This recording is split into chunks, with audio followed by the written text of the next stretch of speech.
بسم الله الرحمن الرحیم. خوږو کتونکو مونږ نن یو ځل بیا د جایز وفا ټي وي د طرف نه تاسو ته مخاطب یو. الحمدلله په خپل اجره کې ناس یو او د چم مالت او د کلی د هغه چمونو نه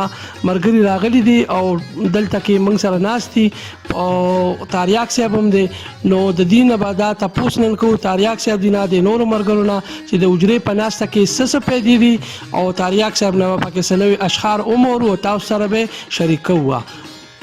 من سره اوسه خوږو کتونکو دا پروګرام چې کوم دی دا خو الحمدلله مونږه د مرګري د خپل اجره کې د عمل راغونډیږو او ډېر په مینا او په محبت باندې هغه زاړه د مشرانو روایت چې کوم دي هغه مونږ برقرار ساتلي دي او د خپل اجره کې مونږ د ماسوتن رستو یو نیمه غنټه ډیوټي کو ناس یو غاښ شپو لګو. مطلب دا چې لکه د سره مینم سیوا کیږي تعلق هم سیوا کیږي او ورولیم برقراري. نو دا د مونږه اجرت دا محفل دی دارونه بایګان خدای پاک دې قدر وکړي مونږ ډېر په مینا راځي د ورځې دا ټول مرګري خپل کارونو کې او دا مال چې کم دی نو د اجرې ته راغون شي او بس مونږ لا د اجرې ته راځي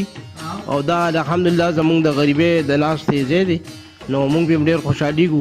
بلکې دې کې داسې یو کس رانشي نو باقاعده مونږ ورپسې رنګ کوو سوال جواب کوو راغواړو نو دې سره شاباسي مینم سیوا شي او مطلب دا چې ملاقاتونه مو شي. په دې باره کې بارته زه جي اوس یو شعر ډالې کما د اجرې په باره کې وی کو خیال د کمکلو په لار مزه کو خیال د کمکلو په لار مزه او هر طرف ته چې ورځي په تلوار مزه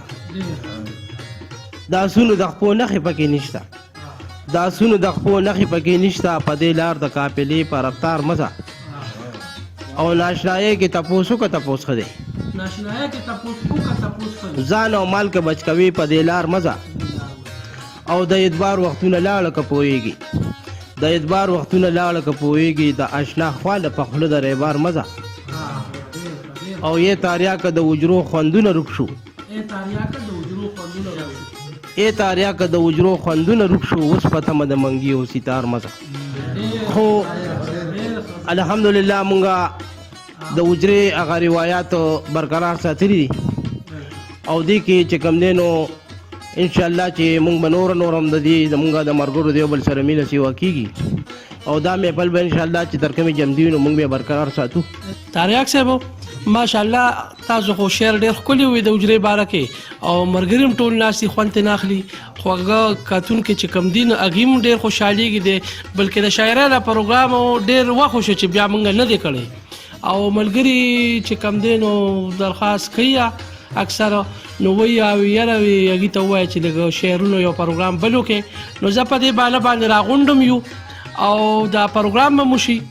انشاءالله او ورسره شاعرانه خو دا راته ووایي چې د اجرې په دې ناسته کې پیدې کمې دي جي دا هم څنګه د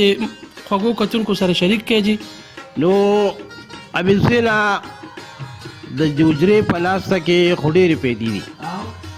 زه به تاسو له جي په دې کې یو مثال درکړم چې دیني علم چې زده کېږي نو دا په جومات کې په مدرسه کې د عالمانو نه زده کېږي او تعلیم چې کوم دی ایجوکیشن دا په اسکول کې کالج کې په یونیورسټۍ کې زده کېږي او عقل او شعور دا د مور پلار نه زده کېږي او په اجره کې به ته خبرې او ادب زده کړې د اجرې په ناسته کې خلک خبرې زده کړي ادب زده کړي او بله خبره داسې ده جي چې هغه یو شعر دی وی اوخيار خلک اول وګوري محفل ته اوخيار خلک اول وګوري محفل ته او د محفل مناسب سپړي زبان ده اول ویلي چې گزار په سټکو خوري جوړ د زرو کې زیور زرګرانه ده او دا بل شعر دی جی په دې محفل کې دی وخت موږ سره اختر لاله هم ناسته اول داد بابو دی شیر ولی دی دیدار استاد دی طارق دی او زمونږ د یو مرګري کمې مخصوصیږي ګلشید بوجي نو هغه مونږ سره ډېر ښکلې مطلب دا چې ناسته او عزیزي لګوي مرګتیا کوي نو په دې کې که چېرې دا پروګرام هغه ګوري نو زمونږ د ټول محفل د طرف نه هغه ته بار سلامونه هم دي. څومره مسافر دي کتونکي دي یار اشنا دي نو ټول زمونږ د محفل د طرف نه هغې ته بار بار سلامونه او خدای پاک دې دا محفل د اجرو او د بیټکونو دار چا نصیب کی پدې کې غټه پیدا ده چې د فضول ګرځېدو نه د غلطو زینو ته د تلو نه سړی بچي په یو ځای کې برقرار نشي د یو بل د حالات خبر شي. بهرحال پروګرام را غونډو اخري کې به یو شعر تاسو ته وایم جی چې عادت څوک د جماعت او د اجروي چې عادت څوک د جماعت او د اجروي نو مشرانو کې شمارلې د جرګوي او اس ډېرې مرغۍ ګرځي په هوا کې اس ډېرې مرغۍ ګرځي په هوا کې خو بس خبرو له توتي او یا خاروي او مالدارۍ ته د چا مخه پکېږي مالدارۍ ته د چا مخه پکېږي شکر وکړه چې مالک د سو برګوي او اے تاریا کوي چا نه پیژندلې اے تاریا کوي چا نه پیژندلې کني لال قطار کې پروت د بلور وي. والسلام. دا نننی پروګرام منګه د تاریخ سے په شهر باندې راغونډو او د نننی پروګرام زنګ مقصد داو چې په خلکو کې د اجرې ناستا اغمینه او زاړه روایت راجم دي شي په دې خیالم دا پروګرام ریکارډ کو او د راتلونکي پروګرام لپاره زمنګ جاوید وپا ټي وي سره اوسه. ډیره مهرباني. السلام علیکم.